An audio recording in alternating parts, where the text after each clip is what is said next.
अगर प्रारब्ध में सब कुछ पहले से ही लिखा हुआ है, तो मैनिफेस्टेशन से मेरी रियलिटी मेरे अनुसार कैसे हो जाएगी? ये क्वेश्चन मेरे मन में आया था और आई होप आप सभी के मन में आया होगा जो कि दोनों का कंसेप्ट जानते हैं। अगर आप दोनों के कंसेप्ट के बारे में नहीं जानते हैं, तो पहले जान लेते हैं कि प्रारब्ध क्या है और मैनिफेस्टेशन क्या है। प्रारब्ध मतलब डेस्टिनी। डेस्टिनी यानी जो चीज़ आपकी लाइफ में घटित होकर रहेगी, जो इवेंट्स, सिचुएशंस, लोग आपकी लाइफ में आकर रहेंगे irrespective of your present karmas और जो भी आपकी प्रेजेंट रियलिटी है। अब ऐसा होता क्यों है? क्योंकि आपके पास्ट के जो कर्मास हैं, वो चाहे प्रीवियस बर्थ के कर्मास हो, पिछले जन्मों के कर्मा, या इसी जन्म के पिछले कुछ कर्म रहे हैं जिनका अभी तक अकाउंट बैलेंस नहीं हुआ है या सही समय नहीं आया था, इसलिए उनका रिजल्ट आपको नहीं मिला था, तो वो मिलना बाकी है। और वो जब आपको मिलता है उसी को हम प्रारब्ध कहते हैं। मतलब प्रारब्ध में कुल मिला के बात ये है कि आपको मैक्सिमम केसेस में या मैक्सिमम जो सिनेरियोज होंगे, आपको याद ही नहीं रहेगा कि कोई चीज़ आपकी लाइफ में अगर घटित हुई है तो वो क्यों हुई है, क्योंकि आपको उससे रिलेटेड अपना कोई पास्ट कर्मा याद नहीं होता है। इसीलिए प्रारब्ध का कंसेप्ट ज़्यादातर लोग डाइजेस्ट नहीं कर पाते हैं। क्यों? क्योंकि हमें याद ही नहीं होता है कि हमने ऐसा क्या किया था पहले कि जिसके कारण आज हमारी रियलिटी आज ऐसी है, या हमको इस तरीके का सिचुएशन या इस तरीके के लोग या इस तरीके की जो भी सर्कमस्टेंसेस हमारी लाइफ में अकर हो रहे हैं वो क्यों हो रहे हैं। और कई लोग इस चीज़ को झुठला भी देते हैं, मतलब एक्सेप्ट नहीं कर पाते कि यार ऐसा कुछ नहीं होता है, पास्ट बर्थ में मिला होगा, उसका अभी मिलने का क्या मतलब इतने डिले होकर।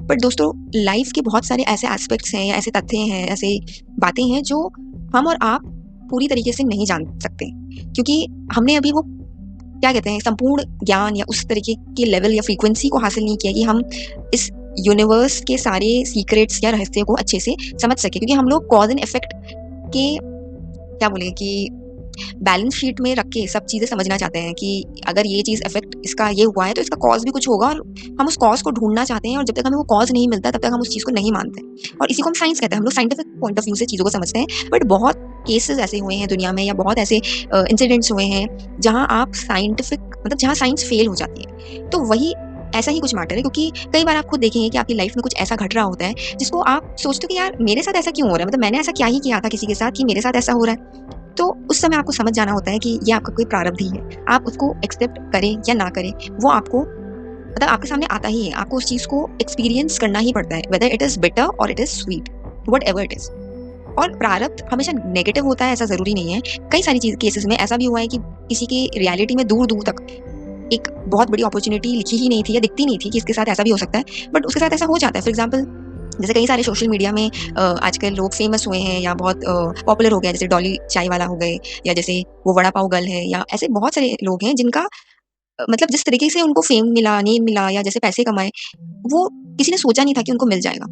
मतलब आप सोचिए कि उनके जैसे स्ट्रीट वेंडर्स कितने ही सारे हैं, वो लोग सब क्यों नहीं हो जाते हैं फेमस? वो लोग सब उनसे मिलने के लिए क्यों नहीं जाते, या हर किसी को बिल गेट्स क्यों नहीं बुलाते हैं? ये उनका कुछ प्रारब्ध ही है, जिसके कारण जो भी आज लाइफ में इस तरीके से लोग अनबिलीवेबल सक्सेस को अचीव कर रहे हैं, तो वो उनका कुछ पास्ट कर्मास का ही रिजल्ट है, जो आज हमें शायद ना दिखे कि इन्होंने ऐसा क्या किया भाई कि ये आज इतने सक्सेसफुल हैं। तो ऐसा ही कुछ मामला है प्रारब्ध का। अब समझते हैं कि मैनिफेस्टेशन क्या है। मैनिफेस्टेशन भाई किसी भी चीज़ को शिद्दत से चाहो तो पूरी कायनात उसे आपको मिलाने में लग जाती है। मतलब कि अगर आप किसी चीज़ के बारे में कंसिस्टेंटली पॉजिटिव सोच पाते हैं, और पॉजिटिव सोचते हुए अच्छा फील भी कर पाते हैं, पूरी फीलिंग के साथ उसको सोच रहे हैं, और फिर जब उसके लिए जो भी एक्शन रिक्वायर्ड होता है, जो भी इंस्पायर्ड एक्शंस लेने चाहिए आपको, वो भी आप बहुत सहज रूप में इजीली ले पाते हैं, तो वो चीज़ आपको मिल जाती है। कोई आपको उससे मिलने से रोक नहीं सकता। वो भी सच है अपने आप में। कई सारे लोगों ने आज जो सक्सेस प्राप्त करी है, कई सारे लोग आके आपको सोशल मीडिया में उनके आपको जो है इंटरव्यूज मिल जाएंगे, जहाँ उन्होंने कहा कि मैंने इस तरीके के सक्सेस को कभी सोचा था कि मेरे को इस तरीके से इतने पैसे कमाने हैं, या मुझे इस फील्ड में जाना है, इस प्रोफेशन में बहुत सक्सेसफुल होना है, इस तरीके का घर बनाना है। तो उन्होंने सच में वो चीज़ पाई है। अब यानी कि दोनों ही चीज़ें अपने आप में सही है। प्रारब्ध भी काम करता है, सच है वो, सत्य है, फैक्ट है वो, और मैनिफेस्टेशन भी काम करता है।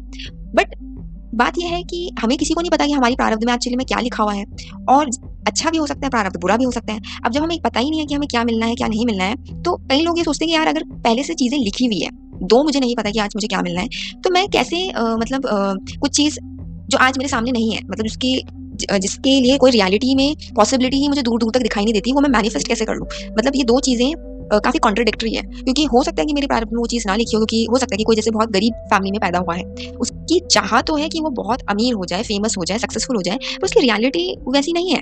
और कई बार ऐसे लोग पुअर ही रहने में ज़्यादा एट ईज़ अपने आप को समझते हैं, क्योंकि वो उनकी औकात से बाहर की चीज़ हो जाती है कि यार रियलिटी में जब ऐसा कुछ है ही नहीं, तो मैं सिर्फ सोच के कैसे अचीव कर लूँ और कैसे मैनिफेस्ट होगा। हो सकता है कि मेरे प्रारब्ध में ऐसे ही पूरी लाइफ जीना लिखा हो, तो मैं सिर्फ सोच के क्या कर लूँगा या कर लूँगी।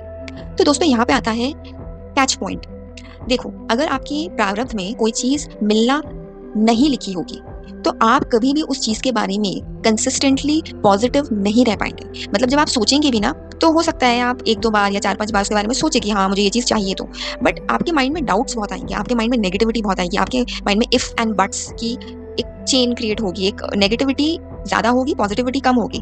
तो उस केस में आप समझ जाइए you are not going to manifest it either, और ना ही वो आपको, क्योंकि देखो मैनिफेस्टेशन इस बात पे बेस्ड है कि आप किसी चीज़ के बारे में कितना अच्छा सोच सकते हैं कि हाँ, ये चीज़ पॉसिबल है, मुझे ये चीज़ अच्छी लगती है, ये चीज़ इस तरीके का लाइफ़स्टाइल मुझे अच्छा लगता है, इस तरीके की गाड़ी मुझे अच्छी लगती है, या जो भी आप मैनिफेस्ट करना चाहते हैं, उसके बारे में आप ये नहीं सोचते कि यार मुझे ये कैसे मिलेगी, मेरी तो लाइफ़ में ऐसा कुछ मुझे होता हुआ दिख नहीं रहा है अभी, या ऐसा कुछ पॉसिबिलिटी नहीं लग रही है।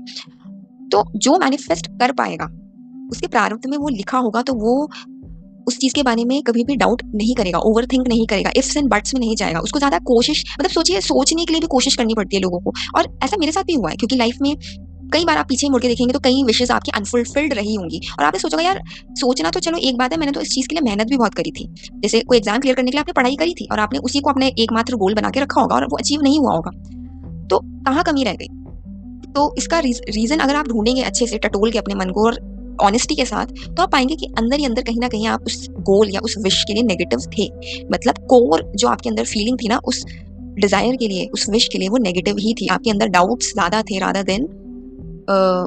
देन दैट होप कि हाँ, ये हो सकता है, क्योंकि मुझे अच्छा लगता है ये चीज़। आपके अंदर इफ्स एंड बट्स ज़्यादा थे। तो जब आपके अंदर नेगेटिविटी होती है ना, आपके माइंड में होती है, ये चीज़ याद रखना, प्रारब्ध हमेशा आपकी बुद्धि में बैठती है। तो ये आप समझ जाइए कि वो चीज़ नहीं मैनिफेस्ट होगी। तो जिसकी डेस्टिनी में कोई चीज़ नहीं लिखी होगी ना, उसकी बुद्धि में भी वो चीज़ कभी नहीं आएगी। जैसे कई लोग सक्सेसफुल लोगों को देख के, अमीर लोगों को देख के, या जो लोग बहुत प्रोग्रेस करते हैं जल्दी-जल्दी अपनी लाइफ में, कम उम्र में अचीव कर लेते हैं, या उनकी life out of this world होती है। मतलब जैसे कुछ चीज़ें होती है ना कि हम आम तौर में लोगों के पास नहीं देखेंगे होते हुए, लेकिन किसी एक के पास वो है, और आप ही के घर के आस-पास रहता हो या रहती हो, तो जिसके प्रारब्ध में वो नहीं होगा ना, तो वो कभी उस चीज़ को लेके अच्छा नहीं फ़ील करता। उसे ये लगता है कि हाँ, वो किसी 1-2 के साथ हो सकता है, बट मेरे साथ नहीं हो सकता, क्योंकि उसके अंदर वो नेगेटिव फीलिंग बहुत होती है, जेलसी वाली फीलिंग, वो ऑटोमैटिकली आती है। कई लोग आपको बोलेंगे कोचेज़ कि जेलस मत हो, कोचेज़ भी आपको यही बोलते हैं कि पॉजिटिव रहो, अमीरों को देख के अच्छा फ़ील करो, देने का भाव रखो, और अपनी जो भी आपको अच्छा लगता है उसके बारे में अच्छी फीलिंग क्रिएट करो। बट रियलिटी ये है कि जो 5% अगर मैं बोलूँ, 5% शायद मैं ज़्यादा ही बोल रही हूँ, वैसे तो 1 या 2% ही है जो लोग सच में मैनिफेस्ट कर पाते हैं, बट फिर भी चलो हम मान के चलते हैं 5% कर लेते हैं। 95% जो नहीं कर पाते, उनका रीज़न ये होता है, उनके अंदर कभी उस डिज़ायर को लेके ना, उनकी जो भी डिज़ायर होती है, जो भी होंगी उनकी, उसके लिए कभी अच्छी फीलिंग्स या पॉजिटिविटी नहीं होती है। दे आर मोस्टली नेगेटिव, और ये मेरे साथ भी हुआ है। तो मुझे यही समझ आया कि जो चीज़ आपकी किस्मत में होगी ना, उसके लिए आप बिना दिमाग लगाए सोच लोगे कि बस मुझे तो यही चाहिए, और ये चीज़, और करने में लग जाओगे। आपको इस बात से मतलब नहीं होगा कि वो कब मिलेगी, कैसे मिलेगी, पॉसिबल है या नहीं, इस पे आपका दिमाग जाएगा ही नहीं, और वो अपने आप आ जाएगी आपके सामने, और आपको वो मैजिक जैसे लगेगी। हालाँकि उसके लिए आपने एफर्ट्स भी लिए होंगे, बट आपके लिए वो पूरा प्रोसेस एन्जॉयमेंट वाला होता है, क्योंकि आपने ज़्यादा दिमाग इस बात में नहीं लगाया होता है कि पॉसिबल कैसे होगा, क्योंकि आप अपना काम करते रहते हो और एन्जॉय करते रहते हो। और अगर वो नहीं लिखी होगी ना, तो आपके अंदर आपको सोचने में भी बहुत हेसिटेशन, बहुत ऐसा लगेगा कि यार मैं सोच भी कैसे लूँ? मैं कैसे सोच लूँ वर्ल्ड टूर कर लूँगी जब मैं अपनी सिटी से बाहर भी नहीं निकली, या मैं कैसे सोच लूँ कि मैं मल्टी मिलियनियर बन जाऊँगी जब मैंने आज तक ₹1 भी खुद नहीं कमाए। तो इस तरीके के अगर थॉट्स आपके अंदर आ रहे हैं ना, तो आप समझ जाइए ये आपका कोई प्रारब्ध ही है, क्योंकि प्रारब्ध कोई बाहर से कोई चीज़ होगी आपके सामने, ऐसा नहीं होता है। वो आप ही अपने दुश्मन खुद बन जाते हैं, खुद आपके माइंडसेट इतना नेगेटिव हो जाता है, इतना जैसे कहते हैं विपरीत बुद्धि, विनाशकाय विपरीत बुद्धि। उसको क्यों कहते हैं? क्योंकि जिसके लाइफ में खराब चीज़ें होनी होगी, सबसे पहले उसकी बुद्धि भ्रष्ट हो जाती है। तो वही होता है। तो आई होप आपको अब क्लैरिटी मिल गई होगी। अगर प्रारब्ध भी सही है, मैनिफेस्टेशन भी सही है, दोनों चीज़ वर्क करती हैं, और दोनों चीज़ एक-दूसरे के कॉन्ट्राडिक्टरी नहीं है। बट अगर आपकी किस्मत में कोई चीज़ नहीं लिखी होगी ना, तो आप मैनिफेस्टेशन में बिलीव नहीं करेंगे। आप अच्छा अपने डिज़ायर्स के प्रति भी आपको चिढ़ होगी कि यार मैं ये कैसे सोच लूँ। मतलब कई लोग कुछ अच्छा सोचने में भी ना, उनको ऐसा लगता है कि अच्छा सोच के क्या हो जाएगा। उनको उस चीज़ में भी बहुत नेगेटिव फीलिंग आती है। मतलब सोचने को तो देखो पैसे नहीं लगते। आप खुद अपने आस-पास ये ऐसे लोगों को देखेंगे कि जिनके सामने आप कोई बड़ी बात भी बोल दो ना, कि मतलब जो जैसे कुछ पैसों से रिलेटेड कि इतने पैसे कमाने चाहिए या लाइफ हो तो ऐसी होनी चाहिए, तो उनको उस चीज़ को सुन के भी बहुत चिढ़ हो जाती है। तो ये वही लोग होते हैं जिनके प्रारब्ध में प्रॉस्पेरिटी, सक्सेस या मैनिफेस्टेशन या डिजायर्ड लाइफ जीना नहीं लिखा होता है, क्योंकि वो खुद ही नहीं सोच पाते, क्योंकि आप ही क्रिएटर हैं और आप जैसा भी फील करते हो, थिंक करते हो, सोचते हो, वैसे ही आपके एक्शंस होते हैं और वैसे ही रियलिटी आप ही क्रिएट करते हो। देखा जाए तो मैजिक ऐसा कुछ नहीं होता है कि बाहर से चीज़ें अपने आप होने लग जाती है, करते तो आप ही हो, निमित्त तो आप ही बनते हो। पर जो पॉजिटिव रहता है, जिसको विश्वास, आत्मविश्वास बहुत अच्छा रहता है, पॉजिटिव ज़्यादा रहता है, उसके लिए उसका एफर्ट से ज़्यादा उसको लगता है कि ये चीज़ मेरे लिए कर दी गई है, जबकि करता वो खुद ही है। तो मैनिफेस्टेशन भी काम करता है और प्रारब्ध भी काम करता है। इसीलिए कहा जाता है कि अपनी पहले माइंडसेट में काम करो अगर आप अपनी लाइफ को सुधारना चाहते हो, और माइंडसेट को काम करने के लिए आपको निरंतर अपने बिलीफ सिस्टम में चेंजेस लाने पड़ेंगे, अपने थॉट प्रोसेस को चेंज करना पड़ेगा। चलिए आइए मैं मिलती हूँ आपसे अब अपने नेक्स्ट वीडियो में। Thank you.